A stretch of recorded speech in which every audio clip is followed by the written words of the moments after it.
पश्चिम बंगाल में चुनावी तारीखों का ऐलान कर दिया गया है और विस्तृत तरीके से पूरी जानकारी देते हुए मुख्य चुनाव आयुक्त ने बताया 27 मार्च को पहली बार, हम आपको बता दें, उसके बाद 1 अप्रैल और ये 6 अप्रैल की आप देख रहे हैं जब वोटिंग होगी, उसके बाद 27 मार्च से देखिए शुरुआत है।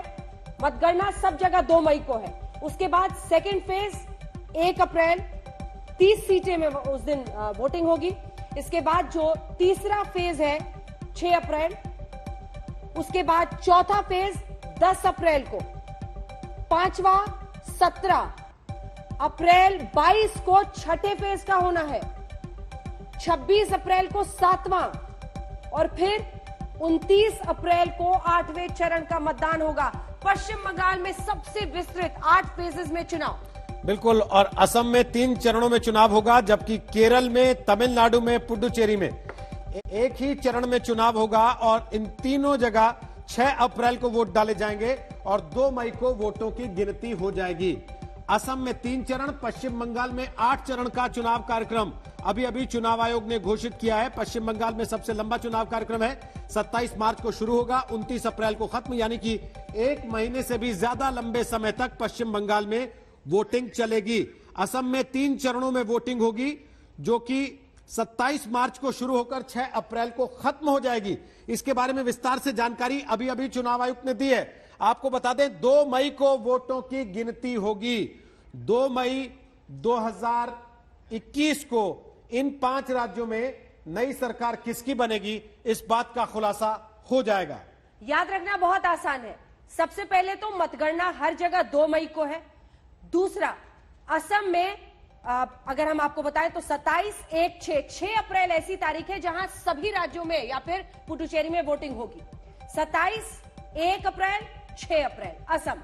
उसके बाद 3 जगहों पर एक ही दिन में वोटिंग होनी है, सभी जगह 6 अप्रैल को।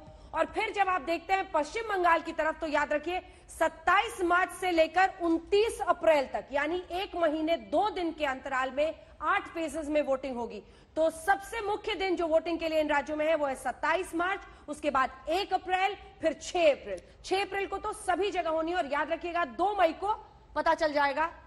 जी हाँ, और इसके बाद 5 चरण बचेंगे पश्चिम बंगाल के। 6 अप्रैल के बाद चौथा चरण होगा पश्चिम बंगाल का 10 अप्रैल को, 5वां चरण 17 अप्रैल को, 6ठा चरण 22 अप्रैल को, 7वां 26 अप्रैल को, 8वां चरण 29 अप्रैल को और वोटों की गिनती 2 मई को होगी। 2 मई को तय हो जाएगा पश्चिम बंगाल में, असम में, तमिलनाडु में, केरल में, पुडुचेरी में किसकी सरकार बनेगी। कैलेंडर आपके सामने आज तक ने रख दिया है, इसे याद कर लीजिए। इन 5 राज्यों में कब कब वोटिंग होगी और वोटों की गिनती 2 मई को होगी, नतीजों का ऐलान 2 मई को हो जाएगा।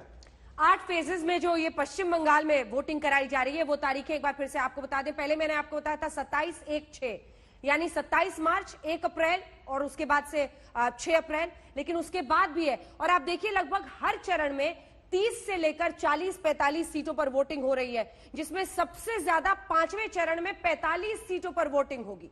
2 मई को सभी जगहों के नतीजे आ जाएंगे, तस्वीर साफ हो जाएगी। लेकिन देखिए असम में 3 फेजेस में चुनाव हो रहे हैं, पश्चिम बंगाल में 8 फेजेस में, बाकी जगहों पर एक ही फेज में, यानी चाहे वो तमिलनाडु हो, पुडुचेरी हो, केरल, वो सब हम आपको बता रहे हैं। कई खास मेहमान भी अब हमारे साथ जुड़ रहे हैं जिनके साथ हम बातचीत करेंगे, क्योंकि कुल मिलाकर अब जो ये चुनावी तारीखों का ऐलान कर दिया गया है इन राज्यों में। हमारे साथ जेवीएल इस वक्त जुड़ रहे हैं भारतीय जनता पार्टी की तरफ से और अभय दुबे हमारे साथ जुड़ रहे हैं कांग्रेस पार्टी की तरफ से। पहले तो उनका रिएक्शन ही ले लेते हैं। बिल्कुल जेवीएल, तारीख पसंद आए जीवीएल साहब?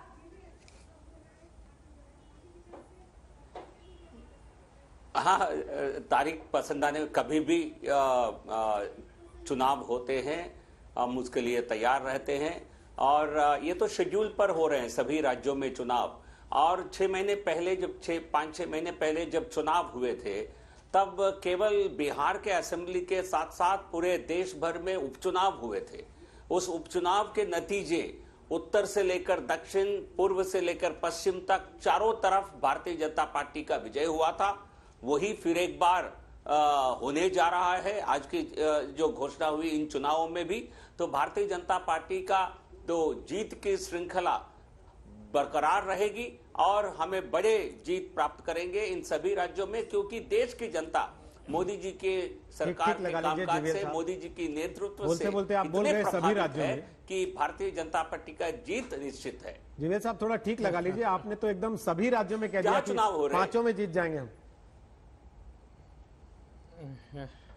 नहीं क्या देखिए सर, नहीं देखिए तमिलनाडु में हम अकेले नहीं लड़ेंगे गठबंधन के साथ, और केरल में इस बार हमारी परफॉर्मेंस बिल्कुल अभूतपूर्व होगी। इस प्रकार हम पूरी तरह हम आश्वस्त हैं। और पुदुचेरी में तो तमिलनाडु में ज्यादातर हम कोएलिशन में ही कंटेस्ट करते हैं, तो इसलिए मैं सभी राज्यों में केरल समेत इस बार हमारा अच्छा प्रदर्शन केरल में भी रहेगा। तो इसलिए भारतीय जनता पार्टी की बहुत अच्छी शानदार प्रदर्शन होने वाली है। अबे दुबे जी, आप तो चाहकर भी पांचों नहीं बोल सकते। देखिए मैं समूचे पांचों राज्य के 18 करोड़ 68 लाख मतदाताओं को अग्रिम शुभकामनाएं देता हूं। उन राज्यों के उज्जवल भविष्य के लिए वो सरकारों का निर्धारण करे। चुनाव आयुक्त ने एक बहुत अच्छी पंक्ति पढ़ी आज, उन्हें बातें नहीं आती जो काम करते हैं, और भारतीय जनता पार्टी के लिए ये सिर्फ बातें बनाते हैं, काम नहीं करते। ये जीवीएल जी, आपने देखा नहीं पिछले चुनाव के परिणाम? आपने तमिलनाडु में 234 सीटें लड़ी थी, आपकी सीट 0 आई थी। वेस्ट बंगाल में 291 लड़े थे, 3 सीटें आई। पुदुचेरी में 30 लड़े थे, 0 सीटें आई। केरला में 98 लड़े थे, 1 सीट आई। सिर्फ असम में 84 लड़े और 60 आई। इस बार के परिणाम एक लाइन में आप पढ़ लीजिए। पुदुचेरी, केरला, तमिलनाडु में। एक सेकंड दुबे जी, आप भी कमाल करते हैं दुबे जी। जिस दिन चुनावी नतीजे आते हैं उस दिन चुनाव आयोग को खूब कोसते हैं, और जिस दिन तारीख का ऐलान हुआ है तो आज उनकी शायरी कोट कर रहे हैं। याद रखिएगा बस। नहीं देखिए ना, चुनाव आयुक्त ने कहा है कि अप्रैल में वो विदाई लेने वाले हैं। इन 5 राज्यों के बाद भाजपा का पराभव और विदाई प्रारंभ होगी। मैं सिर्फ इतना कहना चाहता हूं एक पंक्ति में, सिर्फ तमिलनाडु, पुदुचेरी, केरला में सुपड़ा साफ, असम में हाफ, और बंगाल में जनता इनको नहीं करेगी माफ। जिस वैमनस्य की राजनीति को इन्होंने आकार दिया है, विश्वास मानिएगा 6 चरण में थे तो 3 सीट, 8 चरण में है तो क्या हाल होगा ये जान लीजिए।